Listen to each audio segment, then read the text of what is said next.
కొందరు యేసును గూర్చి పునరుత్థానమును గూర్చి ప్రకటించెను గనుక మరికొందరు వీడు అన్య దేవతలను ప్రచారించుచున్నాడని చెప్పుకొనిది. అంతటా వారు అతని వెంట పెట్టుకుని అరెయోపగు అను సభాధ్యక్షులకు తీసుకుపోయి, నీవు చేయుచున్న ఈ నూతన బోధ ఎట్టిదో మేము తెలుసుకొనవచ్చునా? కొన్ని కొత్త సంగతులు మా చెవులకు వినిపించుచున్నావు కనుక వీటి భావమేమో మేము తెలుసుకొని కోరుచున్నామని చెప్పిరి. ఏదేసు వారందరూ అక్కడ నివసించు పరదేశులను ఏదో యొక్క కొత్త సంగతి చెప్పుటయందును వినుటయందును మాత్రమే తమ కాలం గడుపుచుండువారు.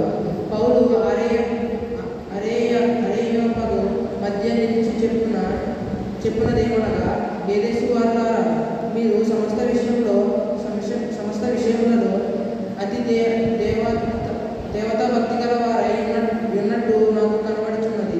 నేను సంచరించుచు మీ దేవత ప్రతిమలను చూచుచుండగా ఒక బలిపీఠం నాకు కనబడెను. దాని మీద తెలియబడినని దేవునికి అని వ్రాయబడి ఉన్నది. కాబట్టి మీరు తెలియక దేవుని యందు భక్తి కలిగి ఉన్నారు. దానినే నేను మీకు ప్రచారించుచున్నాను. జగత్తును అందరి సమస్తమును నిర్మించిన దేవుడు తానే ఆకాశమునకు భూమికి ప్రభువైనందున హస్తకృతములైన ఆలయములలో నివసింపడు.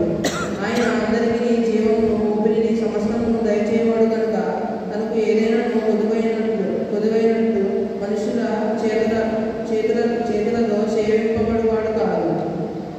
మరియు యావద్బుద్ధి మీద కాపురముటకు ఆయన యొక్కని నుండి ప్రతి జాతి మనుషులను సృష్టించి, వారు ఒకవేళ దేవుడిని తడవలాడి పొందురేమో అని తను వెతుకు నిమిత్తము నిర్ణయ కాలమును వారి నివాస స్థలం యొక్క పొలిమేరలను ఏర్పరచెను.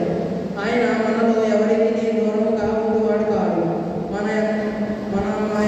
ఆయన యందు బ్రతుకుచున్నాము, చలించుచున్నాము, ఉనికి కలిగి ఉన్నాము. అటువలే మనం ఆయన సంతానమని మీ కవిశ్వరులలో కొందరు చెప్పుచున్నారు. కాబట్టి మనము దేవుని సంతానమైంది మనుషుల చమత్కార కల్పనల వలన మలచబడి బంగారమునై వెండినైనను బంగారమునైనను రాత్రినైనను దేవత్వము పోలి ఉన్నదని తలంపకూడదు. ఆ జ్ఞాన కాలములను దేవుడు చూచినట్టుగా ఉండెను. ఇప్పుడైతే అంతటను అందరూ మారు మనసు పొందవలెనని మనుష్యులకు ఆజ్ఞాపించుచున్నాడు. ఎందుకనగా తాను నియమించిన మనుషుని చేత నీతిని అనుసరించి భూలోకమునకు తీర్పు తీర్చబోయేడి యొక్క దినము నిర్ణయించి ఉన్నాడు. మృతులలో నుండి ఆయనను లేపినందున దీనిని నమ్ముటకు అందరికీ ఆధారం కలుగజేసి ఉన్నాడు. మృతుల పునరుత్థానమును గూర్చి వారు వినినప్పుడు కొందరు అపహాస్యము చేసిరి. మరికొందరు దీని గూర్చి నీవు చెప్పినది ఇంకోసారి విందుమని చెప్పి అలాగుండగా పౌలు వారి మధ్య నుండి వెళ్ళిపోయారు. అయితే కొందరు మనుషులు అతని హత్తుకొని విశ్వసించిరి. వారిలో అరెయోపగుడై దియోనిసియు దమ్మిని అని ఒక స్త్రీయు వీరితో కూడా మరికొందరు ఉండేది. దేవుని వాక్యం ఇంతటితో నేటి దినము వరకు ఏర్పాటు చేయబడిన పత్రిక వాక్య భాగం ముగిసినది. హల్లెలూయా, హల్లెలూయా, హల్లెలూయా.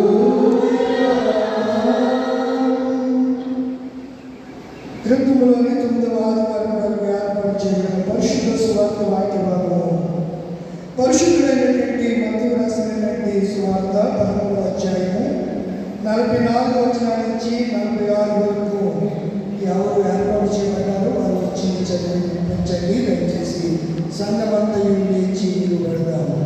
ఓ